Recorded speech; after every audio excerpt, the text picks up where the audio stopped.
Good evening, friends. In last lecture, we discussed about the linear simple harmonic motion. In linear simple harmonic motion, we see that the force is always directed towards the mean position. That mean position is also called as the equilibrium position. But today we discuss about the differential equation of linear SHM. But before going to differential equation, we have some points which are useful in the competitive exam. That points to be remembered. First thing is that some examples are not of the complete oscillations. That means every oscillatory motion is not complete oscillatory motion. And a complete oscillation is that. What is the complete oscillation? Complete oscillation म्हणजे काय ते आपण थोडक्यात बघूया. Complete oscillation means what? If particle starts from its mean position, it has to go both the extreme position and come back to its initial position. That means त्या particle ने mean position पासून जर सुरुवात केली तर तो extreme पोझिशनला जायला पाहिजे ह्या आणि परत ह्या एक्स्ट्रीमला पण जायला पाहिजे आणि शेवटी तो परत आपल्या इनिशियल पोझिशनला यायला पाहिजे. अशा ऑसिलेशनला कंप्लीट ऑसिलेशन असं म्हटलं जातं. आणि हे कंप्लीट ऑसिलेशन असण्यासाठीच्या काही कंडिशन्स आहेत. सगळ्यात पहिली कंडिशन आहे for complete oscillation. First condition is that the motion of that body is about a fixed point. त्या बॉडीची motion about a fix point पाहिजे. एक पॉइंट पाहिजे फिक्स आणि त्या पॉइंटच्या अलाउंगच ती जी बॉडी आहे ती टू अँड फ्रो मोशन मध्ये असली पाहिजे. That means first condition for the complete oscillation is that the motion of the body is above a fixed point. एका फिक्स पॉइंटच्या अबाउट त्याची त्या बॉडीची मोशन पाहिजे तरच आपण त्याला कंप्लीट ऑसिलेशन आहे असं म्हणू शकतो. Second thing is that the force and acceleration of that body is always directed towards the mean position पाहिजे. त्या बॉडीवर असणारा जो फोर्स आणि acceleration आहे तो always directed towards the mean position असेल. Then and then only the motion oscillation is called as the complete oscillation. And third condition is that the object comes to its initial position due to the restoring force. तो जो object आहे तो restoring force मुळेच त्याच्या initial पोझिशनला यायला पाहिजे तरच आपण त्या मोशनला किंवा त्या ऑसिलेशनला कंप्लीट ऑसिलेशन असं म्हटलं जातं. तीन कंडिशन सांगितल्या मी कंप्लीट ऑसिलेशन साठी. पहिली कंडिशन सांगितली की तो जो ऑब्जेक्ट आहे त्याची जी मोशन आहे the motion of the object is about a fix point. Second condition is that the force and acceleration of the object is directed towards the mean position. And third condition is that the oscillation त्यामध्ये आपण पाहिलं की तिसऱ्या condition मध्ये की तो जो particle आहे तो इनिशियल पोझिशनला यायला पाहिजे. Object will be back to initial position due to the restoring force. या तीन कंडिशन आहेत. या तीन कंडिशन जर सॅटिस्फाय होत असतील तरच त्याला आपण कंप्लीट ऑसिलेशन असं म्हटलं जातं. आणि त्याचबरोबर आपण आता नीट आणि सीईटी मध्ये काही एक्झाम्पल सॉल्व्ह करतो. आपण बघितलं होतं की ऑसिलेटरी मोशनला आपण म्हणतो हार्मोनिक मोशन. हार्मोनिक मोशन म्हटलं जातं. म्हणजे काही पार्टिकलचे ऑसिलेशन्स हे हार्मोनिक असू शकतात किंवा नॉन हार्मोनिक सुद्धा असतात. आता हार्मोनिक आणि नॉन हार्मोनिक कसं ओळखायचं हा एक त्याच्यातला पॉइंट आहे. When the oscillations are expressed by the single harmonic function. जर ते ऑसिलेशन सिंगल हार्मोनिक फंक्शनने एक्सप्लेन केलेले असतील तर त्या ऑसिलेशनला हार्मोनिक ऑसिलेशन्स असं म्हटलं जातं. फॉर एक्झाम्पल सपोज एखादा ऑसिलेटरी पार्टिकलची डिस्प्लेसमेंट दाखवली suppose a sin omega t या इक्वेशनने और x is equal to a cos omega t या इक्वेशनने और x is equal to only cos omega t अशी जर एक्सप्रेस केली तर तुमच्या लक्षात येते साइन आणि कोसाइनला हार्मोनिक फंक्शन्स म्हटलं जातं. आणि मग तुमच्या इथे लक्षात आलं असेल की फक्त सिंगलच फंक्शन आहे. एक सिंगल हार्मोनिक फंक्शन आहे. Hence such oscillations are called as the harmonic oscillations. That means the oscillations which are expressed by the single harmonic function such oscillations are called as the harmonic oscillations. And when the harmonic or oscillations are expressed in a two or more harmonic functions, that oscillations are called as the non-harmonic oscillations. जसं की समजा मी असं दाखवलं x is equal to 2a plus cos omega t plus 2b sin omega t. That means this expression shows that here two harmonic functions are used.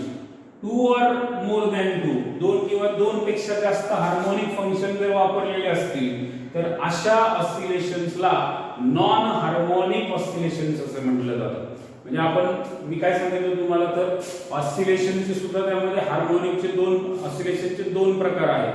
एक harmonic oscillation आहे आणि दुसरं non harmonic oscillation आहे.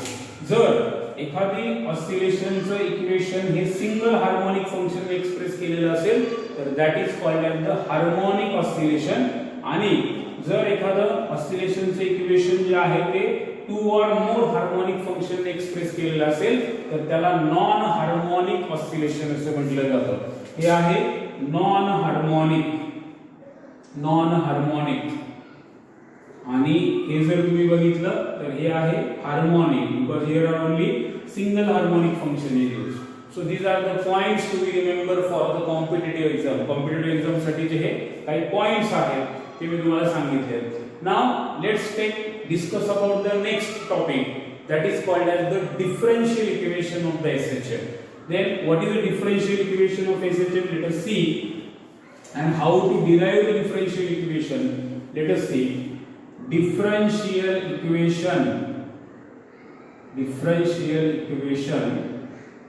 of SHM, simple harmonic motion. आता आपण लिनियरचा विचार करणार आहोत. लिनियर सिंपल हार्मोनिक मोशन साठीच आपल्याला डिफरन्शियल इक्वेशन काढायचं आहे. सगळ्यात पहिलं इक्वेशन्स म्हणलं की इथे LHS आणि RHS. डिफरन्शियल काय आहे? जर त्या विद्यार्थ्यांना मॅथ्स आहे त्यांना माहिती असेल, डिफरन्शिएशन तुम्ही शिकला असेल किंवा 11वीत पण आपल्याला फिजिक्स मध्ये डिफरन्शिएशन झालेलं आहे. ज्या इक्वेशन मध्ये d by dx, d by dt, d by dy these terms are occurs, ज्या इक्वेशन मध्ये डेरिव्हेटिव्हच्या टर्म्स येतात, डिफरन्शिएशनच्या टर्म्स येतात, त्या इक्वेशनला डिफरन्शियल इक्वेशन असं म्हटलं जातं. आणि सिंपल हार्मोनिक मोशन साठीच आपल्याला डिफरन्शियल इक्वेशन डिराइव्ह करायचं. 2 मार्क साठी बोर्डच्या पेपर मध्ये प्रश्न विचारला जातो, derive and differential equation of SHM. Differential equation तुम्हाला डिराइव्ह करायचं असतं SHM चं. तर ते काय आहे ते बघूया. खूप सोपं आहे. 2-3 इक्वेशन्स आपल्याला त्यामध्ये यूज करायचं. सगळ्यात पहिला कॉन्सेप्ट आपल्याला वापरायचा आहे व्हेन, जो की आपण मागच्या व्हिडिओमध्ये शिकलोय. When object is in SHM, force is directly proportional to displacement. Therefore F equal to minus kx हे इक्वेशन आपल्याला मिळालं होतं, ज्यामध्ये k म्हणजे काय असतो माहिती आपल्याला? Force constant. k म्हणजे फोर्स कॉन्स्टंट असतो. आणि मी तुम्हाला सांगितलं होतं जर तो लिनियर SHM मध्ये असेल तर it has the linear motion. Hence we use the Newton's law. According to Newton's law F equal to mass into acceleration. Consider equation number 2. Now force is equal to mass into acceleration, but we know that acceleration is the rate of change of velocity. That means change in velocity with the time is called as the acceleration. And